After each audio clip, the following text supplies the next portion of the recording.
Pak Anies atau tim Amin menilai bahwasanya Indonesia mulai cenderung menjadi negara kekuasaan. Kekuasaan mengatur hukum, bukan hukum mengatur kekuasaan. Visi dan misi dari pasangan Prabowo Gibran bicara tentang demokrasi sudah jelas. Dari visi Prabowo Gibran yaitu adalah bersama Indonesia Maju menuju Indonesia Emas 2024. Karena kami Ganjar Mahfud percaya kalau politik itu nggak selamanya tentang bercanda, gemoy, dan juga cuma soal kebahagiaan. Ada amanat rakyat yang patut dan serius diperjuangkan teman-teman semua.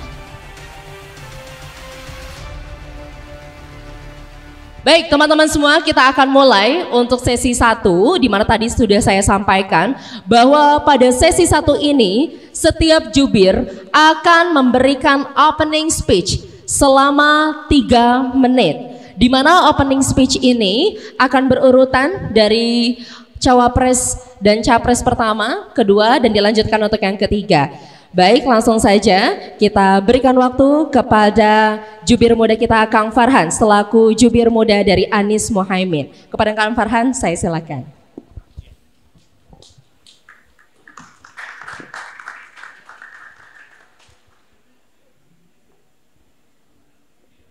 Tes. Bismillahirrahmanirrahim. Assalamualaikum warahmatullahi wabarakatuh.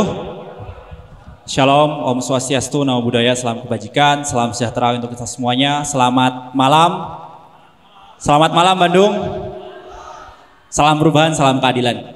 Sebelumnya perkenalkan, saya Farhan, salah satu jubir muda di Timnas Amin. Kebetulan sekarang juga sedang menggarap sebuah gerakan namanya Amin Muda. Silakan teman-teman jika tidak keberatan, silakan bisa di-follow @aminmuda.official. Promosi dulu kali ya, santai dulu. Lalu yang kedua, saya ingin di awal ini sebagai opening remark, saya ingin sampaikan beberapa poin terkait nilai-nilai apa yang ingin dikomitmenkan oleh pasangan Amin pada periode 2024 sampai 2029. Ada 3 poin yang paling penting dan monggo nanti teman-teman bisa garis bawahi. Yang pertama soal negara hukum. Jadi hari ini Pak Anies atau tim Amin menilai bahwasanya Indonesia mulai cenderung menjadi negara kekuasaan. Kekuasaan mengatur hukum, bukan hukum mengatur kekuasaan. Nggak perlu saya jabarkan apa yang menjadi karakter dan cirinya, tapi saya yakin di setiap pikiran kritis teman-teman pasti meyakini bahwasanya hari ini kekuasaan mengatur hukum. Sepakat nggak teman-teman?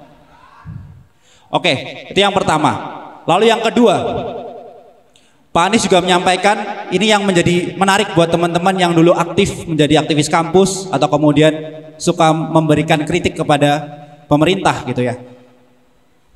Pak Anies itu menghilangkan atau kemudian tidak percaya apa yang disebut dengan kritik yang membangun. Karena kritik yang membangun itu tinggalan Orba teman-teman. Pak Anies lebih mengutamakan apa yang disebut dengan membangun dengan kritik. Jadi ketika teman-teman mengkritik, ya kritik saja. Tugas membangun adalah tugas yang diberikan otoritas untuk kemudian bisa menjalankan pemerintahan. Nah, paradigma ini yang ingin kemudian diberikan atau kemudian dijalankan oleh pasangan Amin ketika nanti di periode 2024-2029. Sehingga ketika teman-teman melakukan kritik, memberikan ekspresi soal apa yang dijalankan oleh pemerintah, itu kemudian tidak perlu takut, tidak perlu takut direpresi, tidak perlu takut untuk ditangkap karena ada paradigma yang dijamin. Lalu yang ketiga ini berkaitan dengan apa sih yang menjadi poin penting ketika kita bicara soal demokrasi, yaitu etika dari pemimpinnya. Karena dengan etika lah bawahan-bawahan atau kemudian aparatur pemerintah itu dapat menjalankan nilai-nilai dari demokrasi dengan kebebasan sipil itu sendiri. Mungkin itu sebagai awalan dan pemantik buat teman-teman. Itu menjadi 3 poin utama yang disampaikan oleh pasangan Amin di 2024-2029. Terima kasih. Wassalamualaikum warahmatullahi wabarakatuh. Baik, terima kasih banyak Kang Farhan, dipersilakan untuk kembali ke tempatnya. Baik, langsung saja kita akan mendengarkan untuk penyampaian opening speech yang akan langsung disampaikan oleh jubir selanjutnya, yaitu dari Prabowo Gibran yang akan langsung disampaikan oleh Kang Christian. Kepada Kang Christian, silahkan. Baik, terima kasih. Assalamualaikum warahmatullahi wabarakatuh. Salam sejahtera untuk kita semua, sampurasun.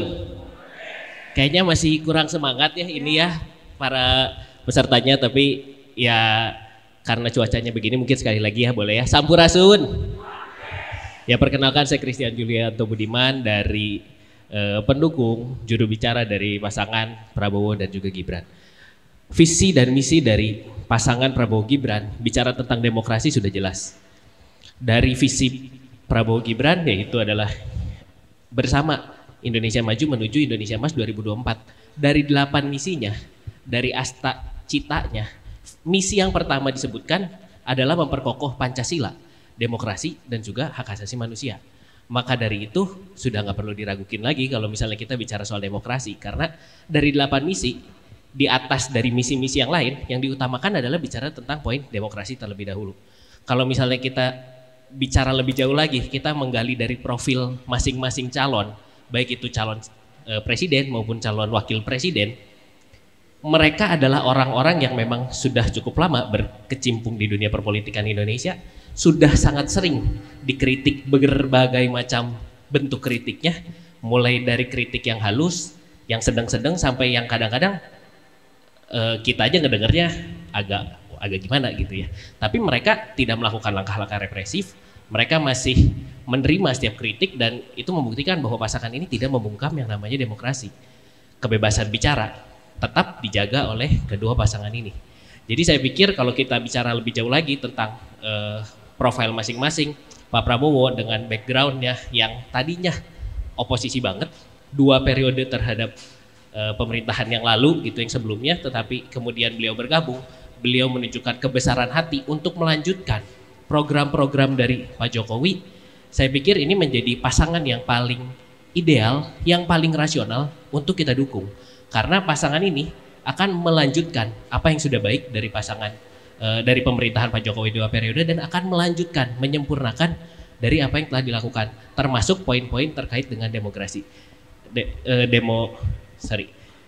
Terkait dengan hal-hal yang sedang isunya ini gitu tentang HAM segala macam, ini akan dilanjutkan kembali oleh pasangan Prabowo dan juga Gibran. Mungkin dari saya sekian, terima kasih.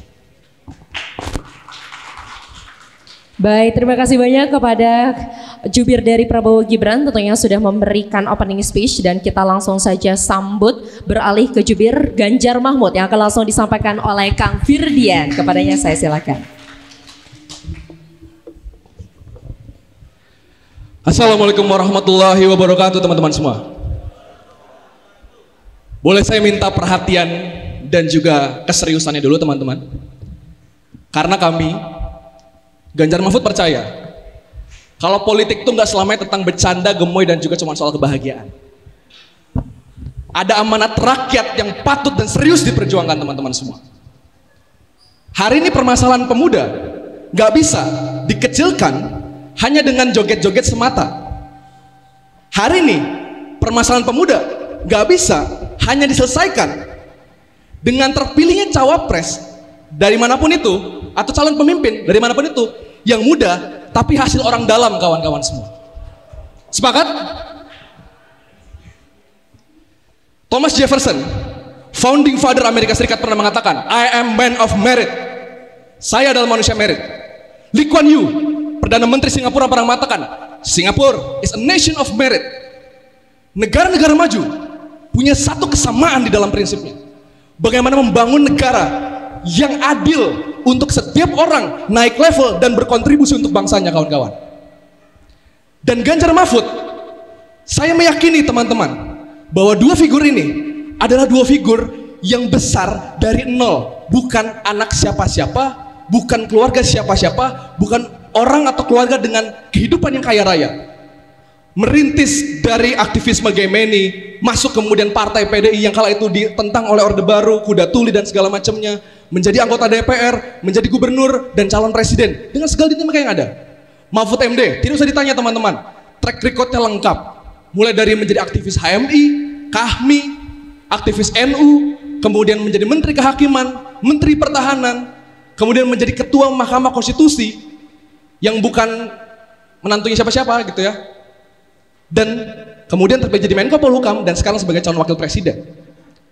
Maka saya pengen membuka statement hari ini saya adalah bahwa Ganjar Mahfud adalah dua figur yang akan paling merepresentasikan perwujudan sistem meritokrasi yang baik, sehingga kelak teman-teman, seluruh pemuda di Indonesia, terlepas dari dia anak siapa, sukunya apa, keluarga dan ekonomi seperti apa, Ganjar Mahfud akan menjadi figur yang memastikan bahwa setiap pemuda di seluruh Indonesia akan mendapatkan akses dan kesempatan yang sama untuk memimpin bangsa ini, untuk mewujudkan Indonesia Raya, untuk mewujudkan Indonesia Unggul. Terima kasih. Luar biasa, baik. Terima kasih banyak kepada Kang Firdian. Boleh beri tepuk tangan karena kita telah melewati sesi 1 kita. Dan tentunya ini merupakan begitu apresiasi terbesar kita ya kepada para jubir. Baik teman-teman semua, kita akan langsung saja masuk ke sesi 2.